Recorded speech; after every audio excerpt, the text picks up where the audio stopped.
భారత్ పాకిస్తాన్ సరిహద్దులో ఉద్రిక్త వాతావరణం నేపథ్యంలో యుద్ధం జరుగుతుంది అన్న ఖచ్చితత్వంగా ప్రతి ఒక్క భారతీయుడు అయితే ఉన్నారు. అయితే ఒకవేళ యుద్ధం భారతదేశం ప్రకటిస్తే కనుక మన దగ్గర ఉన్నటువంటి సంపద, ఆయుధ సంపత్తి సరిపోతుందా అన్న చర్చ జోరుగా కొనసాగుతోంది. ఇంతకీ భారత యొక్క నావిక దళం ఎంతవరకు ఉంది, ఆ బలం ఎంతవరకు ఉంది అనేది మనం ఇవాళ తెలుసుకుందాం.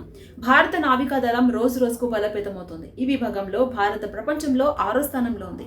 భారత నావికా దళంలో మొత్తం 293 యుద్ధ నౌకలు ఉన్నాయి. వీటిలో విమాన వాహక నౌకలు 2, విక్రమాదిత్య ఐఎన్ఎస్ విక్రాంత్ అనమాట. సో జలాంతర్గాములు 18, డిస్ట్రాయర్లు 13, ఫ్రిగరేట్లు 13, కార్వెట్లు 23, గస్తీ నౌకలు 135 కలిగి ఉంది. భారతదేశ నావికా దళ సామర్థ్యం పాకిస్తాన్ కంటే చాలా ఎక్కువ అని చెప్తున్నారు ఎక్స్పర్ట్స్. పాకిస్తాన్ 121 నౌకలను కలిగి ఉంటే ఈ విభాగంలో ప్రపంచంలో పాకిస్తాన్ 27వ స్థానంలో ఉంది. పాకిస్తాన్ వద్ద విమాన వాహక నౌకలు, డిస్ట్రాయర్లు లేవు. కేవలం 8 జలాంతర్గాములను మాత్రమే కలిగి ఉంది. ఒకవేళ యుద్ధం వస్తే కనుక నావికా దళం పరంగా ఈజీగా మనం పాకిస్తాన్ను నేల కల్పించవచ్చు అని చెప్తున్నారు ఎక్స్పర్ట్స్.